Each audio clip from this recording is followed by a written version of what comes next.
né? Uma das coisas que me deixam aí bastante bravos aí no pronto-socorro às vezes a gente vai discutir caso de qualquer diagnóstico, eventualmente um caso de síncope, e muitas vezes o residente vem colocar que já foi feito o rastreio infecto-metabólico. Essa frase, o rastreio infecto-metabólico, porque nenhuma causa infecciosa e nem metabólica é causa de síncope, né? E para muitos outros diagnósticos, a gente sempre faz o rastreio infecto-metabólico como se isso fosse uma rotina. E nesse rastreio infecto-metabólico, muitas vezes nós temos um exame de urina alterado, né? E a gente faz diagnósticos esdrúxulos de infecção urinária e fica tratando coisas que não tem nenhuma relação com a queixa do paciente. Então, acho que uma aula sobre o uso racional de antibióticos é fundamental aí para o nosso serviço. Hoje, quem vai falar conosco é o Dr. Rafael Savioli, nosso querido amigo, assistente do pronto-socorro.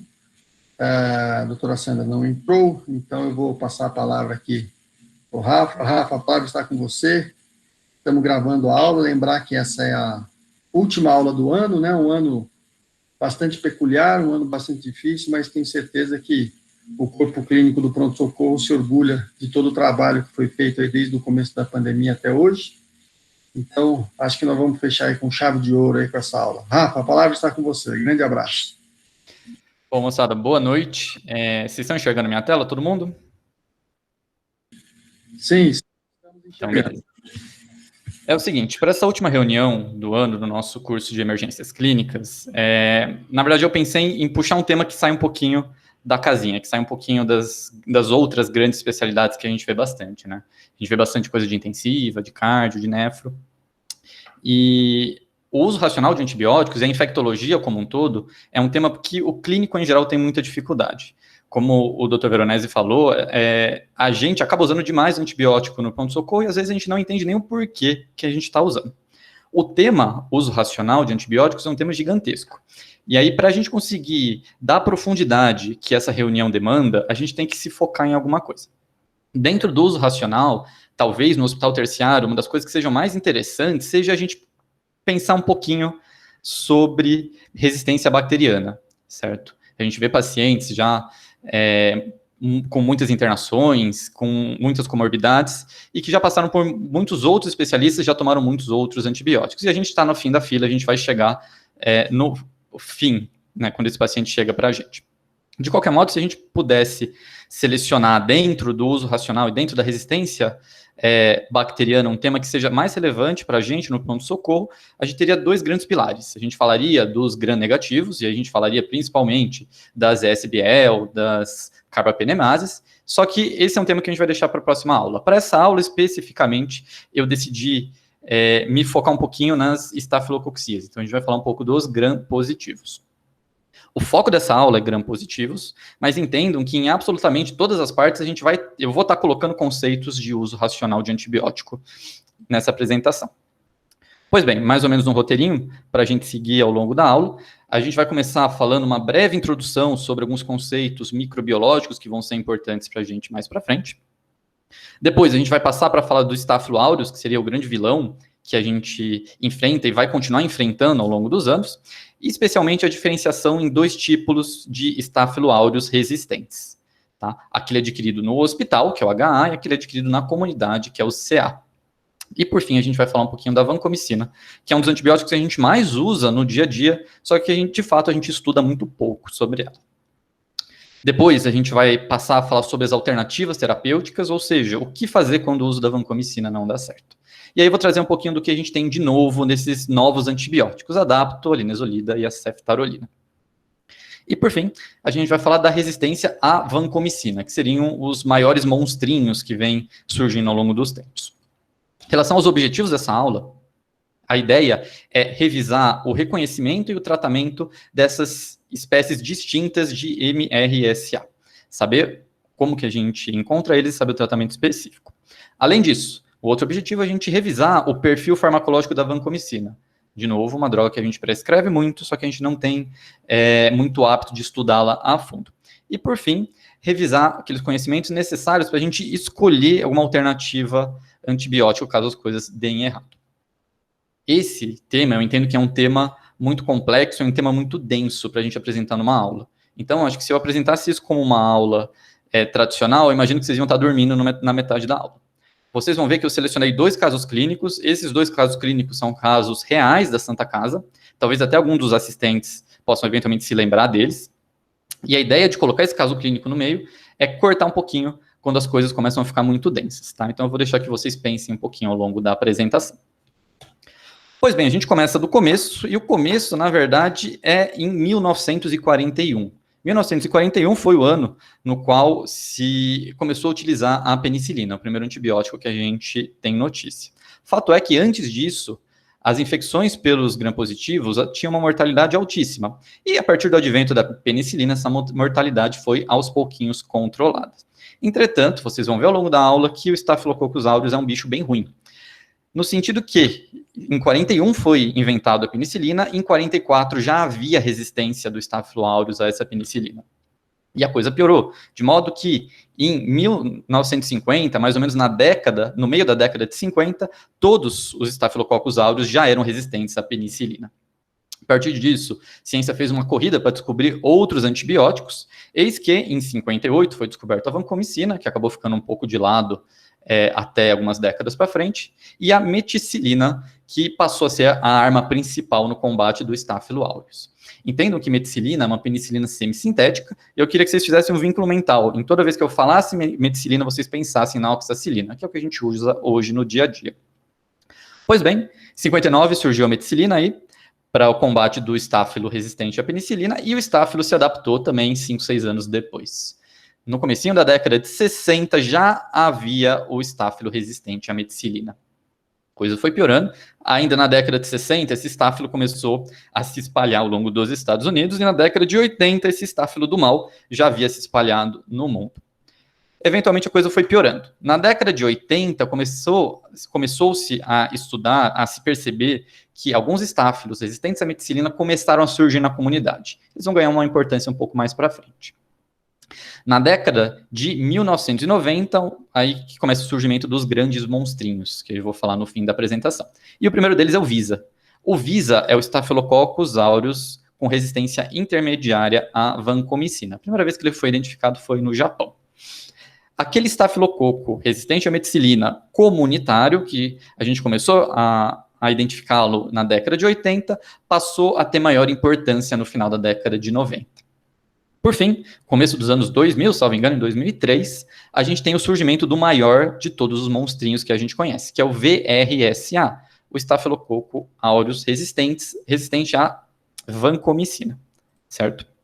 Falei um monte de sigla, e eu acho que não ficou muito claro a gente entender o que são basicamente cada um dessas cepas, dessas bactérias, certo? Aqui eu apresento um esquema de uma bactéria gram-positiva, vocês conseguem ver o citoplasma, a parede bacteriana. Aqui a gente consegue ver o maquinário genético e 2 proteínas acopladas na parede bacteriana. Essas são as PBPs. As PBPs são proteínas necessárias para o processo de transpeptidação. Então, a bactéria, ao mesmo tempo que ela faz autólise da membrana bacteriana, ela renova essa membrana. E essa PBP serve para continuar esse processo de renovação. Esse é o turnover natural da bactéria. Eis que, em 1941, a gente inventou a penicilina, e a penicilina começou a grudar nessas PBPs e matar a bactéria. A gente viu que a coisa não deu muito certo, e pouco tempo depois a bactéria já tinha se adaptado. E aí ela produziu penicilinases. E essas penicilinases tornaram essa penicilina de pouca efetividade, de pouco uso.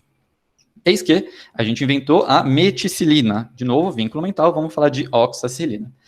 E essa oxacilina é uma penicilina semissintética que conseguia passar por esse mecanismo de destruição enzimática e atuar nas PBPs.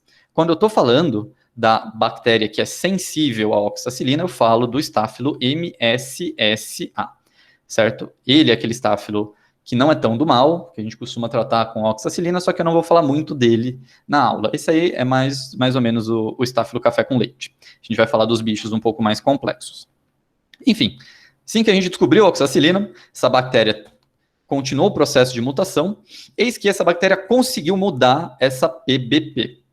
ela alterou 2 sítios de peptídeo, de modo que a oxacilina não conseguia mais grudar nessa proteína. Eis que surgiu o que a gente chama de MRSA, o Staphylococcus resistente à meticilina.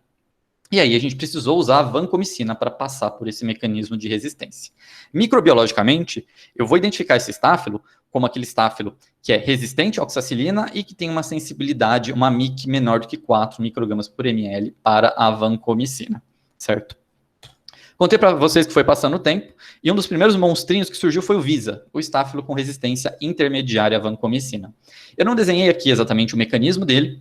Esse mecanismo de resistência, o estáfilo começou a ficar mais espertinho e aumentou a espessura da parede bacteriana, de modo que os antibióticos tinham mais dificuldade de penetrar essa carapaça.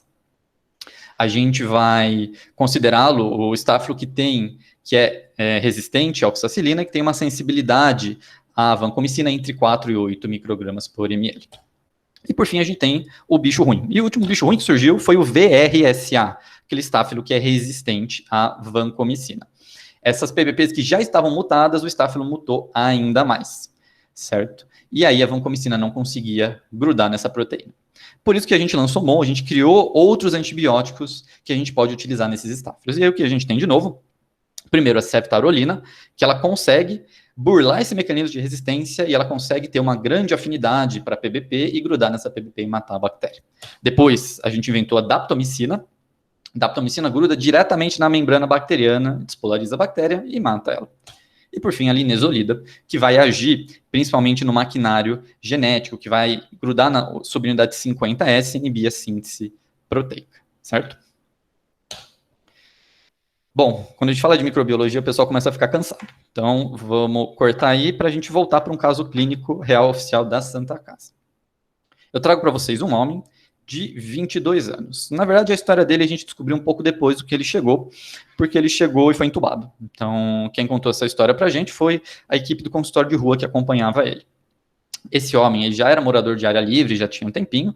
A princípio, ele era ígido, só que ele teve um tratamento de uma pneumonia comunitária há 2 meses. Naquela ocasião, foi tratado pelo próprio consultório de rua com levofloxacino e teve uma melhora completa.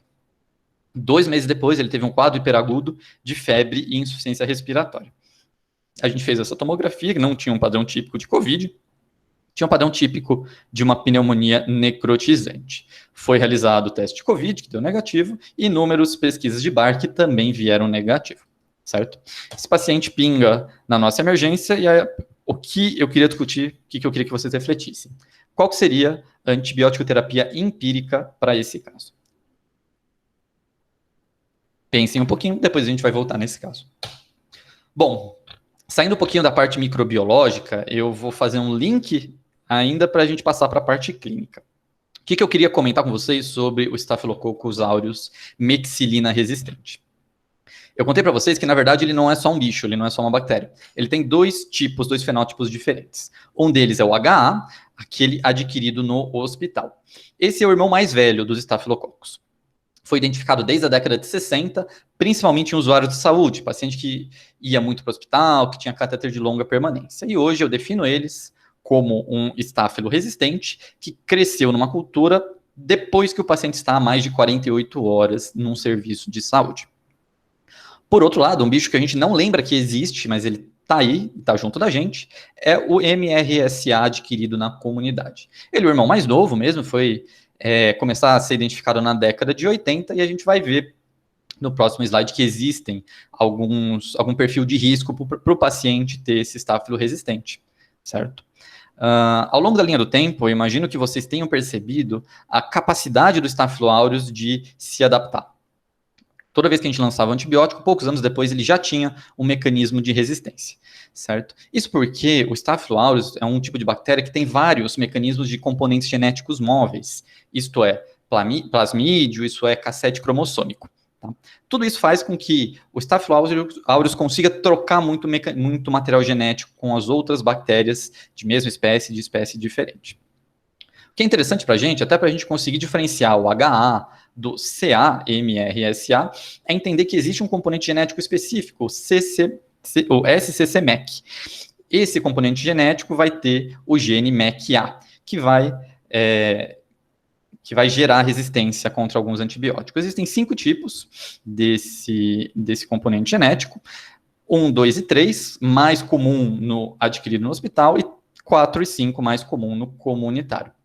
A gente vai ver que do 1 até o 3, em geral, eles vão gerar uma resistência a múltiplos antibióticos, e o 4 e 5, em geral, eles vão gerar uma resistência a menos antibióticos. A gente vai ter que usar isso na clínica mais para frente. O fato do Staphylo aureus nascer na comunidade não significa que ele é um bicho do bem, tá? Diferente do Staphylo associado ao hospital, o Staphylo comunitário frequentemente expressa uma toxina que chama PVL. Essa tal da PVL, o nome completo dela é fator de Panton-Valentini. Esse fator é um fator de virulência importante, de modo que a bactéria começa a produzir essa proteína, e essa proteína gera poros nas células de defesa. E aí a infecção se torna muito mais grave do que deveria ser. Exatamente por isso, todo esse processo vai culminar em necrose tecidual e dano local, certo? Então, as bactérias que têm esse tipo de fator de virulência frequentemente vão gerar infecções ósseas e pneumonias necrotizantes. Bom, talvez seja um dos slides mais importantes desse começo da aula. O que a gente sabe? O que a gente está habituado? Aquele Staphylo aureus, resistente à meticilina, que nasceu no hospital. E a gente sabe onde é que ele está. É aquele Staphylo cujos pacientes frequentam bastante serviço de saúde, internações prévias, têm catéter de longa permanência, fazem diálise ou estão na UTI. Isso é fácil, isso a gente sabe.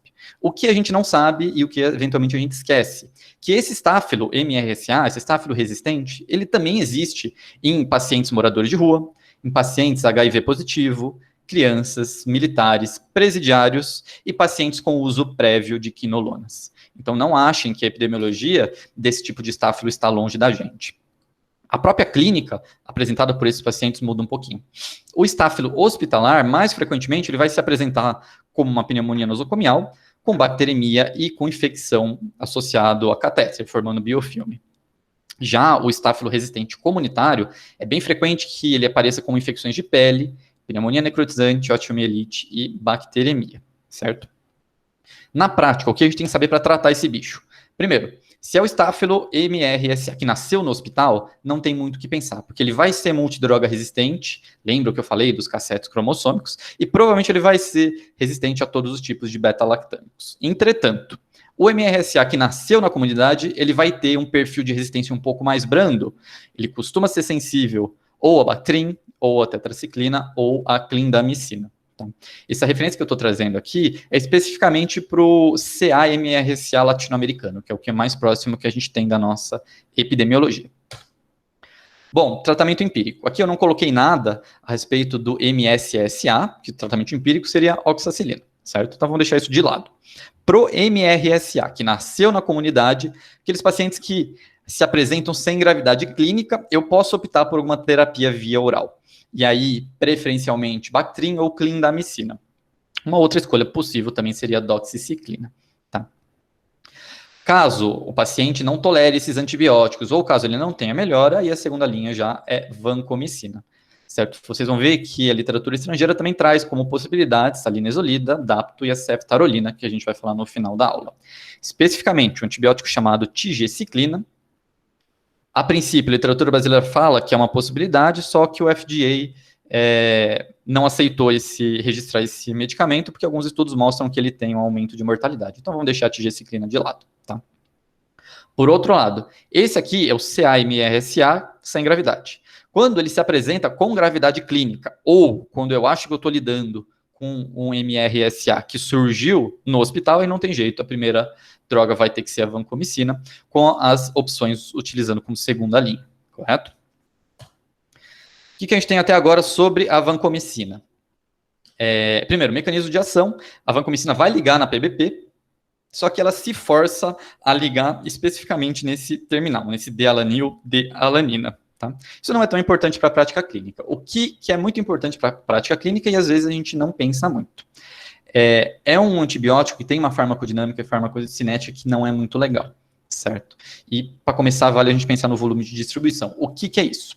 Vejam o tamanho da molécula da vancomicina, certo? Essa molécula é do tamanho de um rinoceronte. Exatamente por isso, não é fácil que essa molécula saia do sangue e vá penetrar nos tecidos. A vancomicina, ela tem uma concentração muito legal no sangue e uma concentração muito legal em tecidos inflamados. Nos outros tecidos, ela pode ter uma concentração errática.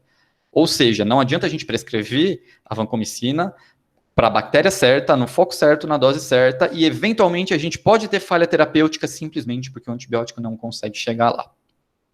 Exatamente por isso que a IDSA, o Consenso Americano da Sociedade de Infectologia, fala que alguns pacientes podem ser elegíveis ao monitoramento dos níveis de vancomicina, certo? Hoje a gente faz isso pela área sobre a curva de 24 horas da vancocinemia. Como que eu faço isso na prática? Eu vou dar pelo menos 48 horas de antibiótico para esse paciente e eu vou dosar uma vancocinemia no ápice e no nadir da concentração. Aí eu ponho nessa calculadora da área sobre a curva 24 horas e devo ter o nível terapêutico, correto? Como eu falei para vocês, mesmo fazendo tudo certinho com a vancomicina, eventualmente ela pode não chegar aonde a gente quer. É por isso que a gente tem que retomar a gente tem que redobrar o cuidado na posologia dessa medicação. Primeiro, cuidado nas infecções graves. Lembrem que a vancomicina tem dose de ataque. E essa dose de ataque é de 30 miligramas por quilo. Dependendo do peso do paciente, a gente não vai fazer uma dose maior do que 3 gramas em ataque, certo? Nos pacientes obesos e nos pacientes em terapia de substituição renal, pondere fazer uma dose de ataque de 20 miligramas por quilo. A dose de manutenção também vai variar de acordo com o peso e função renal. Aí a gente, para não errar, uma média de 15 a 20 miligramas por quilo a cada 8 ou 12 horas. O espectro da vancomicina, a gente sabe que é principalmente gram-positivos. Mesmo a vancomicina cobrindo bactérias sensíveis, exatamente pelo fator ecológico, a gente deve reservá-la para bactérias resistentes. Em especial, o estáfilo resistente à meticilina, o estáfilo coagulase negativa resistente e o estáfilo epidermidis resistente. Vale lembrar que a gente também usa ela para o enterococo e para o clostridium. Existem algumas indicações específicas, algumas infecções específicas que merecem algum cuidado no tratamento específico, certo? Quando a gente está falando de bacteremia por Staphylococcus aureus, e não só pelo resistente, pelo sensível também, a gente tem que tomar muito cuidado. Às vezes a gente resolve tratar esse paciente da alta precoce, mas isso pode não ser uma boa. Principalmente porque, um, não é ecológico, e dois, essa é uma bactéria com bastante virulência, então a gente pode ter várias recidivas. Idealmente, se a gente está diante de uma bacteremia por Staphylococcus aureus, a gente vai começar o tratamento e seriar culturas. A partir da primeira cultura negativa, a gente vai contar 14 dias. E aí, só depois disso, persistindo culturas negativas e afebril, a gente vai dar alta para o paciente. Isso também vale para o Staphylococcus coagulase negativa, só que ao invés de 14 dias, a gente está falando numa duração de 5 a 7 dias. Além disso, a gente tem uma indicação off-label, que o pessoal da nefro, depois acho que eles conseguem falar mais, é o lock de catéter. Quando a gente tem um catéter de longa permanência, que a gente não quer perdê-lo, ou o paciente é ruim de acesso, ou a gente não quer tirar o catéter, a gente pode tentar fazer a vancomicina tópica. Então, a gente vai fazer uma concentração de 5 miligramas por ml e colocar dentro do catéter. E a gente vai trocar isso a cada 48 horas. Talvez uma das partes mais importantes, especificamente da vancomicina. Tá? Por ser uma droga que a gente prescreve muito, às vezes a gente não pensa nos efeitos adversos dela. O que a gente sabe, o que a gente conhece? Desde o cursinho, a síndrome do homem vermelho, que é aquela reação que o paciente vai fazer um eritema, principalmente em tronco e membros, durante a infusão da vancomicina.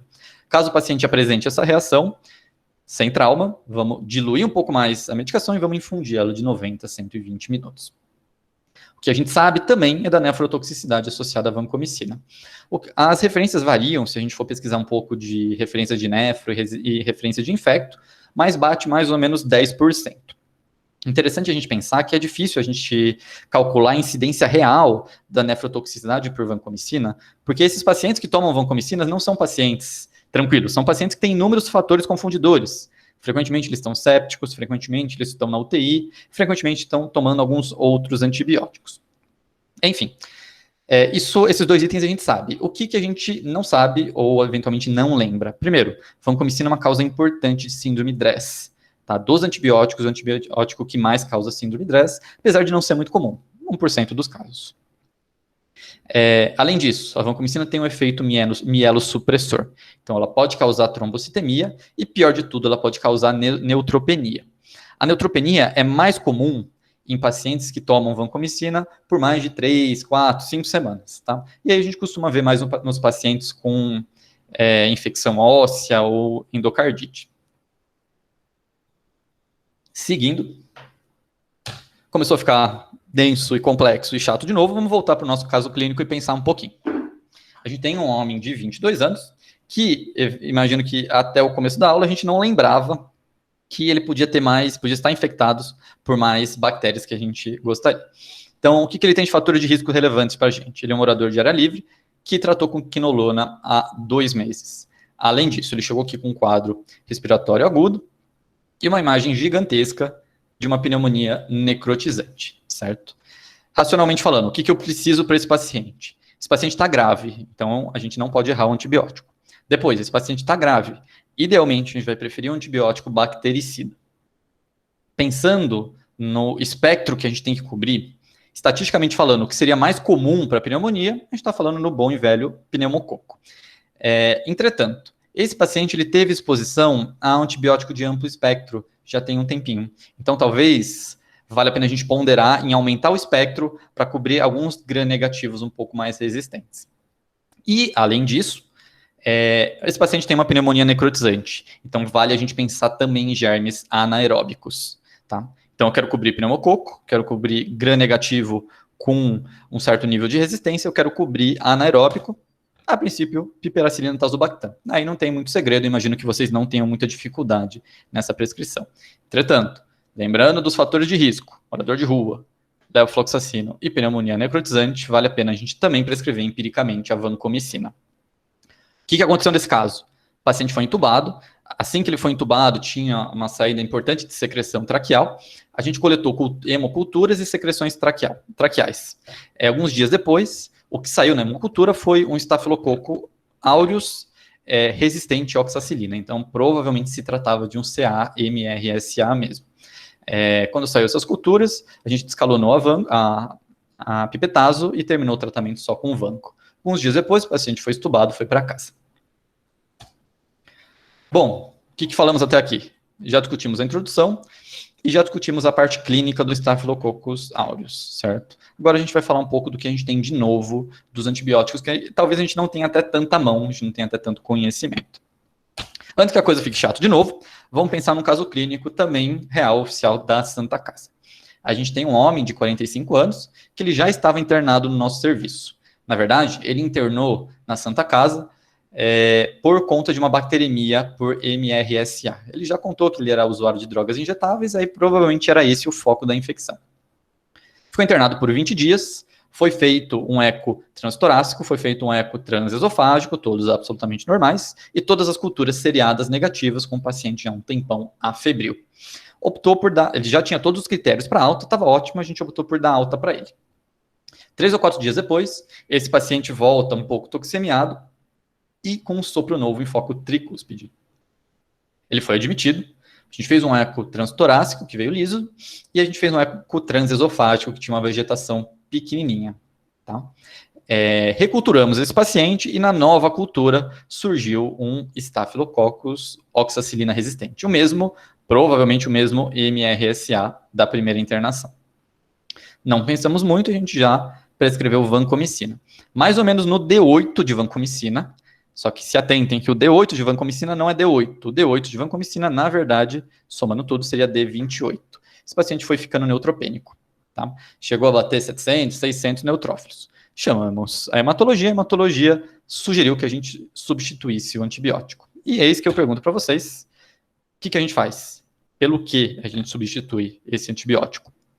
E aí se imaginem, num sábado de manhã, pegando a visita no box, o paciente nessa situação, sábado, infecto não vem, domingo, infecto não vem, segunda é feriado, infecto só vem terça. Você é o emergencista que você vai ter que dar seus pulos e descobrir qual antibiótico prescrever. Então, vamos discutir um pouquinho sobre as opções. Primeira opção, a linezolida. Linezolida é uma medicação muito legal, é um antibiótico com um efeito, com um mecanismo de ação da inibição da síntese proteica, porque ela vai se ligar na subunidade 50S do ribossomo. É interessante a gente falar que exatamente por esse caractere de inibição de síntese proteica, ele tende a agir como um bacteriostático, certo? Mais para frente isso vai ser útil, só que, pensando na inibição de síntese proteica, ele é uma droga muito legal para a gente pensar em bactérias que produzem toxinas, e principalmente no choque tóxico estafilocócico, certo? Eu estou pensando em infecções cutâneas. O espectro da linezolida não é tão diferente da vancomicina, principalmente gram-positivos, cobrindo o MRSA, só que a diferença é que a linezolida permite o tratamento dos estáfilos mais resistentes, o VISA e o VRSA. E, além disso, a linezolida também é uma opção para aquele enterococo que é resistente à vancomicina, VRE. Pela IDSA, principais indicações: pneumonia, tanto comunitária quanto hospitalar, infecções de pele e partes moles e infecções de sistema nervoso central. A linezolida penetra muito legal nesses tecidos. Para a gente falar um pouquinho da farmacocinética e farmacodinâmica, vale lembrar aqui, de novo, que essa é uma medicação que ela é bacteriostática, então, idealmente, não é legal que ela seja a primeira escolha em bacteremia e endocardite. Ela pode ser usada, mas vale a pena a gente reservar ela para depois. Tem uma penetração muito legal em partes moles, pulmão e sistema nervoso central, diferente da vancomicina, certo? A absorção dela, via oral, é em torno de 100%. Então, a gente tem uma ótima opção se a gente quer deshospitalizar o paciente. Custo médio dessa medicação endovenosa, cerca de R$500 por dia. Se a gente for pensar na linezolida via oral, a última vez que eu chequei, uma caixinha com 10 comprimidos custava em torno de R$2.800. Então, de fato, o preço é alguma coisa impeditiva. Em relação aos efeitos colaterais, seguimos com mielossupressão, principalmente trombocitopenia, e o que a gente tem de diferente é que a linezolida ela atua como um inibidor de monamina oxidase, um inibidor de MAO. Exatamente por isso a gente vai ter que ter um pouco de cuidado em pacientes com insuficiência renal e em uso de antidepressivos, exatamente pelo risco deles fazerem uma síndrome serotoninérgica. Seguindo um pouquinho, o próximo antibiótico que a gente vai falar é a daptomicina. O mecanismo de ação, na verdade, não está muito bem elucidado. Esse antibiótico ele vai grudar na membrana bacteriana, não necessariamente na PBP, e ele vai grudar com cálcio, de modo que ele vai induzir uma despolarização da parede bacteriana. O potássio vai para fora, e com isso para-se a síntese de DNA e a gente culmina numa lise da bactéria. Então, o mecanismo de ação é basicamente independente da PBP. E a gente vai ver mais para frente que é exatamente por isso que é uma das drogas interessantes quando a gente fala das bactérias resistentes à vancomicina. O espectro é exatamente igual ao da linezolida, né, MRSA, VISA e VRSA. As indicações, atentem-se, por favor, que se alteram um pouquinho em relação à linezolida.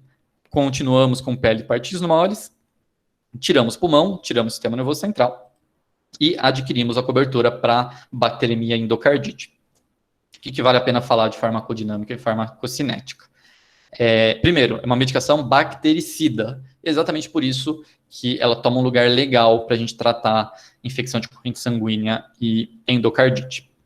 Depois, ela é uma medicação que ela é inativada pelo líquido surfactante, e exatamente por isso que a gente vai evitá-la nas pneumonias. Posologia, é legal o fato de ser uma administração única diária, então pensando em deshospitalização também é um meio legal. O custo um pouco mais barato do que a linezolida, mas ainda caro, em torno de R$400 por dia. O que a gente tem de efeito colateral? Raros, mas principalmente associados à miopatia. Vale lembrar que o paciente em uso de estatina tem um risco bem alto, né? Tem um risco mais alto de desenvolver rabdomiólise, em torno de 1%. Por curiosidade, é um antibiótico que tem um artefato laboratorial. Um aumento do tempo de protrombina sem coagulopatia, certo? Por fim, o terceiro e último antibiótico que a gente vai falar, dos novos, é a ceftarolina. A ceftarolina, na verdade, ela ainda assim se liga à PBP, mas ela tem uma conformação que ela funciona mais ou menos como um cavalo de Troia. Ela consegue passar pelo mecanismo de defesa que o estáfilo faz no sítio de ação e ela gruda na PBP e aí causa a lise da bactéria. Então, ela tem uma alta afinidade. Convém lembrar que a ceftarolina é a medicação mais nova dentro dessas três e ela tem um espectro um pouco diferente. Então, ela é uma cefalosporina que ela vai cobrir de diferente o Staphylo aureus resistente à meticilina, ela tem potencial para cobrir VISA e o VRSA. Diferente das outras cefalosporinas, ela é sensível a beta-lactamases de espectro um pouco aumentado. Então, não é legal para a gente tratar, por exemplo, uma pseudomonas da vida. Entretanto, ela tem um espectro contra o pneumococo, hemófilo, moraxella e anaeróbicos. Pensando nesses últimos 2 itens, faz sentido a gente pensar nesse antibiótico como uma boa oportunidade para a gente tratar pneumonia adquirida na comunidade, principalmente aqueles casos mais graves. E aí, como os outros 2 antibióticos, ele também serve para infecções cutâneas. Efeitos colaterais também nada muito digno de nota. Ele também, só que a ceftarolina também faz uma positivação do cumbis sem hemólise clínica. Exatamente como os outros, também causa um pouco de mielossupressão com neutropenia. O custo, a gente tem algo entre R$500 e R$700 por dia. Começou a ficar pesado, vamos voltar para o caso clínico, certo? A gente tem um paciente que tem uma bacteremia, um paciente que tem potencial de ficar grave e cujo agente que causa essa doença é o MRSA.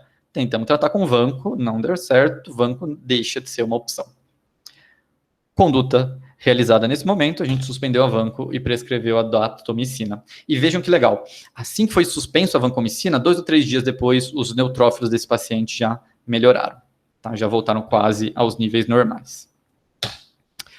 Bom, eu estou falando de antibióticos, desses antibióticos mais novos, e acho que vocês conseguiram perceber que são antibióticos muito mais caros do que a gente está acostumado na realidade do SUS.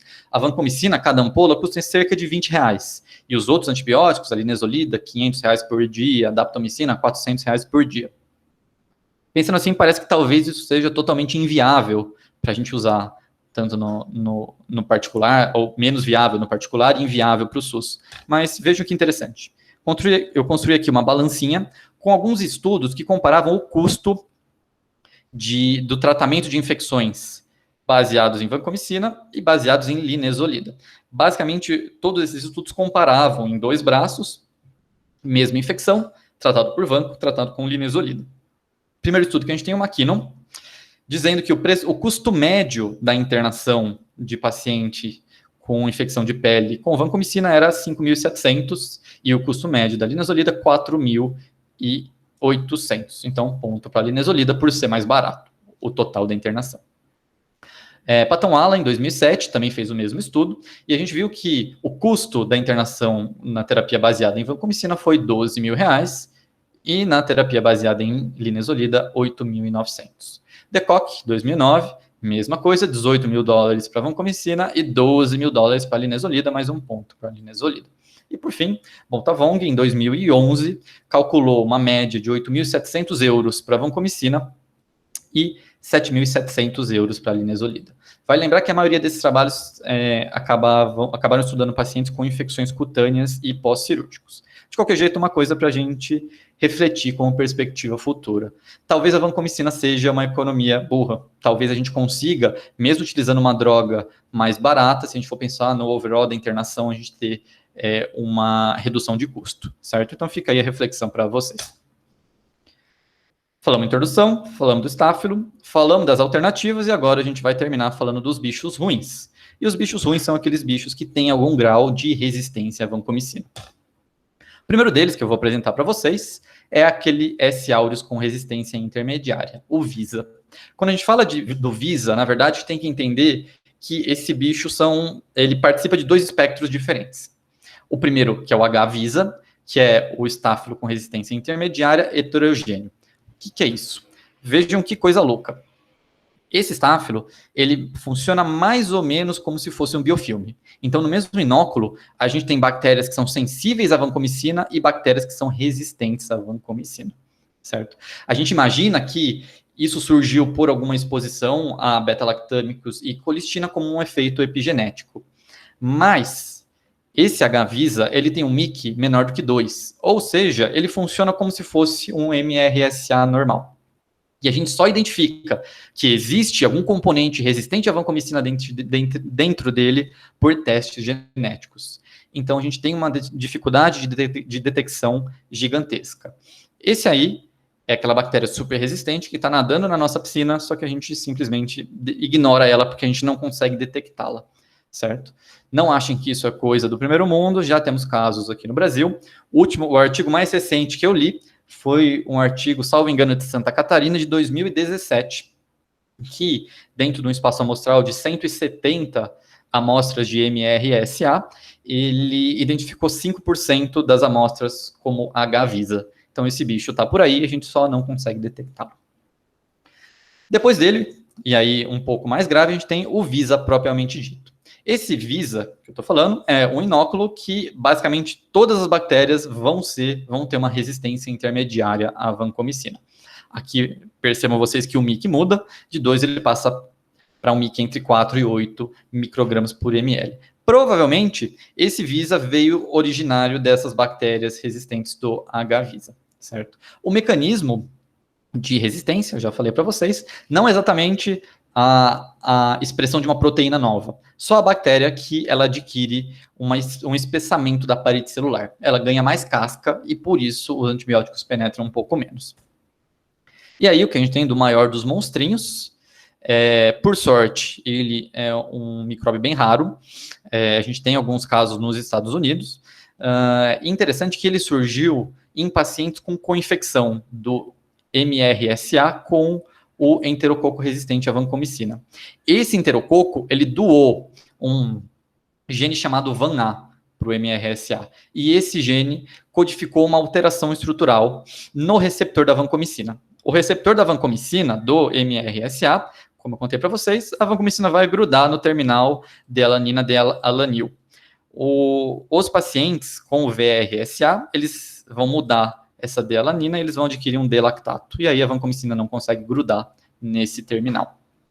E vejam que ele é identificado como um MIC maior do que 16. Não temos muito disso no Brasil, mas vale a pena a gente dar uma pincelada no tratamento. Eu contei para vocês que a daptomicina ela não funciona diretamente nas PBPs, ela funciona diretamente na parede bacteriana. É por isso que aqui, como referência, eu tenho o McGuinness, ele passa que a terapia de escolha para o VISA e para o VRSA vai ser daptomicina em doses altas, só que, levando em conta que a gente está lidando com bactérias com um grande potencial de adaptação e um grande potencial de resistência, a gente vai ter que associar alguma coisa a essa daptomicina. Possíveis opções: linezolida, gentamicina, Bactrim ou rifampicina. Bom, chegamos ao fim do pouquinho que eu consegui passar para vocês sobre o uso racional de medicação. Essa aula, acreditem, acho que dá para a gente dividir em 5, 6, 7 partes, mas acho que com um grau de profundidade valeu a gente discutir sobre os gram positivos.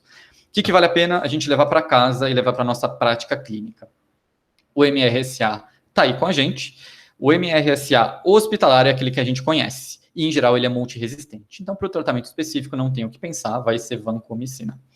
Aquele estáfilo resistente que surgiu na comunidade, não esqueçam que ele também está aí, e ele está em pacientes com epidemiologia muito próxima da gente.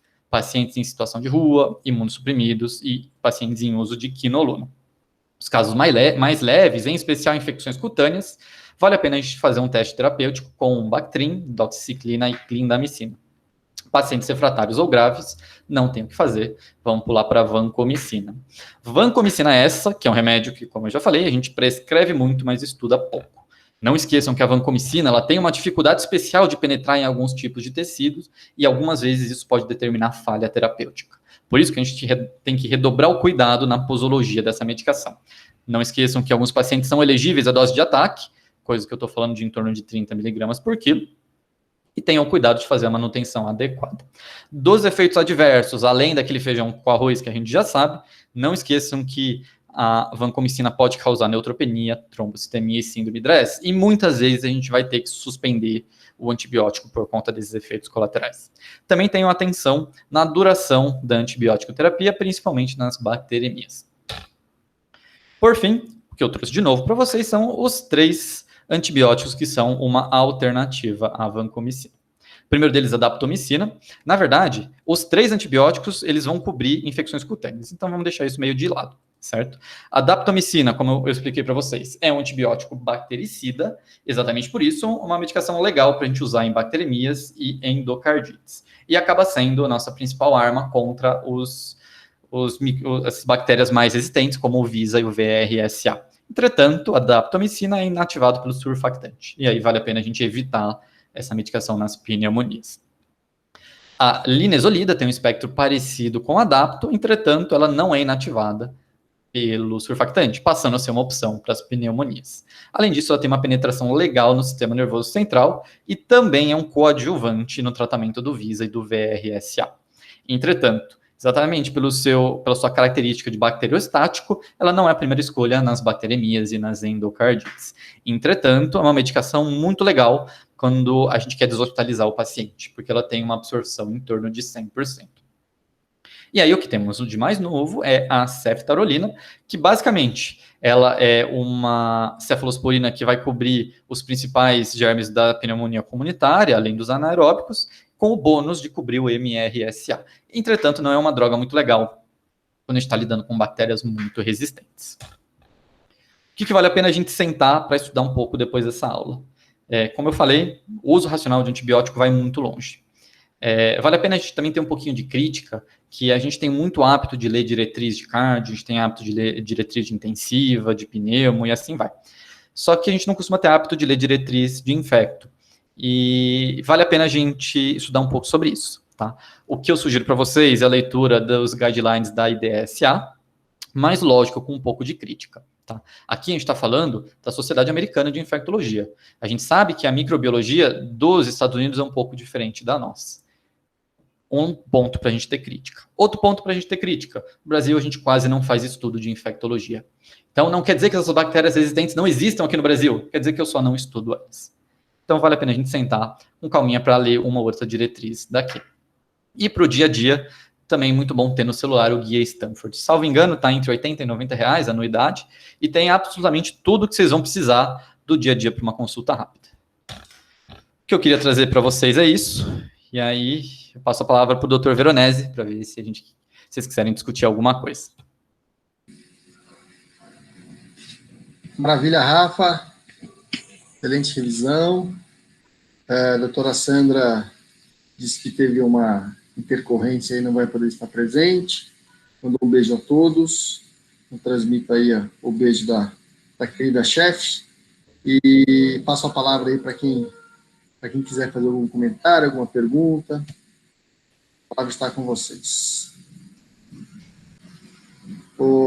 Rafa, tem uma pergunta aqui no chat do Lúcio. Acredito que seria nosso R2, Lúcio. Antônio Pereira Júnior, não sei se esse é o sobrenome do Lúcio, acredito que seja.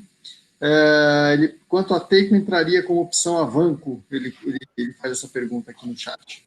A Teico é uma das opções, sim, a Vanco. Na verdade, a teicoplanina, biologicamente, aliás, farmacologicamente, é uma medicação muito parecida com a vancomicina. É interessante que a literatura estrangeira não fala diretamente na Teico, até porque eles não têm tanto hábito de usar. Aqui no Brasil, por ser aprovado pela Anvisa, a gente acaba utilizando. Entretanto, o espectro não é tão diferente assim da vancomicina, certo? Mas, de fato, é uma alternativa. Alô? Na prática, às vezes, quando a gente tem, o paciente tem reação alérgica, né, alérgica à vancomicina, a gente acaba utilizando a Teico aí como uma opção. Eu acho que é o Dr. Pedro utilizando a internet da mulher, né, coisa corriqueira que ele quer fazer. Fala, Pedrão, você aí, não? Boa noite, tudo bom, pessoal? Sim, gostaria de falar que o plano de internet da Lígia é muito melhor que o meu, então... Essa, para quem estiver pensando em fazer terapia intensiva, pense 2 vezes, viu, pessoal?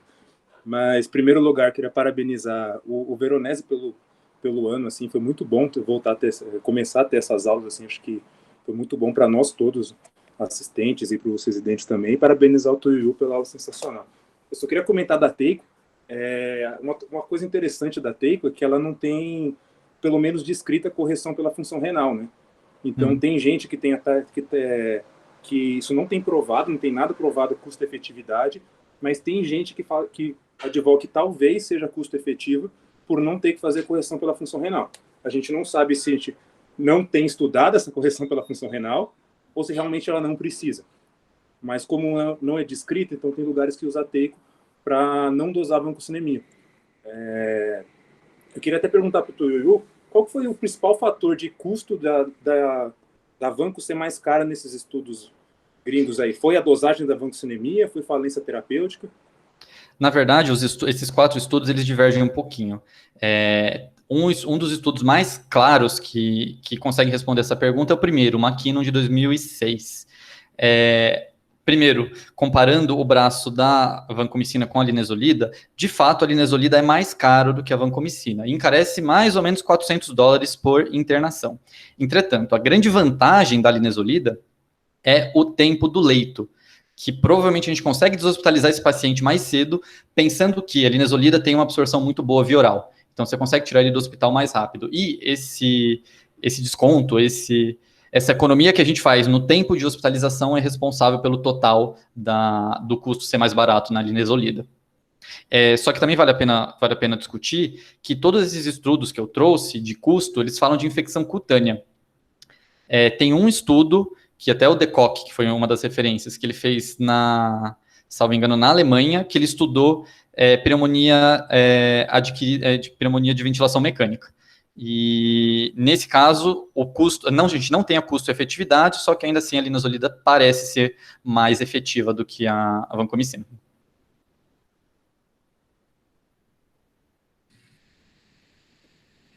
Tem mais pergunta? E aí, pro Flávio. Flávio, por experiência de porta de pronto-socorro, particularmente, se você tem dúvida, eu prefiro usar a sulfa, eu prefiro usar o Bactrim. Tem no SUS, é um pouco mais... tem no SUS pouco efeito colateral e é uma medicação bactericida. Eu vou dizer que eu não sou muito fã da clindamicina. Entretanto, vale a pena a gente pontuar que, de fato, a gente tem, dos estudos aqui no estado de São Paulo e mesmo no Brasil, identificados certos níveis de resistência in vitro que em vivo eles não correspondem. Um exemplo que a gente tem, na verdade, é pela própria E. coli das infecções urinárias. A gente sabe que tem uma resistência razoável à sulfa, só que mesmo assim, clinicamente, os pacientes melhoram. E aí, vida segue. E, Flávio, é bom a gente lembrar um cuidado com a clindamicina, tem muito efeito colateral, né? Então, principalmente na nossa população de pacientes graves no pronto-socorro, a incidência de clostrídio não é baixa, o diagnóstico de infecção por clostridiose depois não é fácil de fazer, em nenhum centro, seja na Santa Casa ou em qualquer outro lugar, mesmo com todo o arsenal, é difícil de fazer. E tem estudos que mostram que uma dose de clindamicina já é suficiente para você alterar a microbiota intestinal. Então, mesmo ela tendo efeito para estáfilo, é uma excelente droga para muitos estáfilos. Mas pensando em uso racional de antibióticos com outras complicações, a gente tem que tomar cuidado com a clindamicina em algumas situações. Mais alguma pergunta? Alguém mais?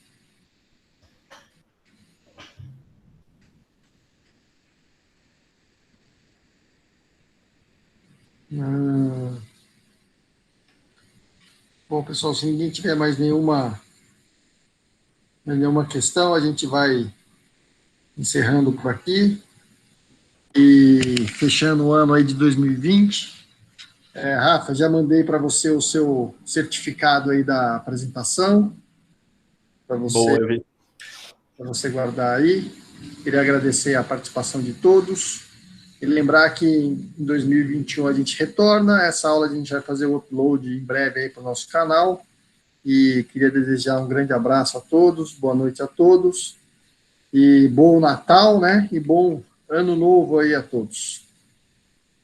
Um abraço, Rafa, fica com Deus. Beleza, abraço aí, moçada, valeu.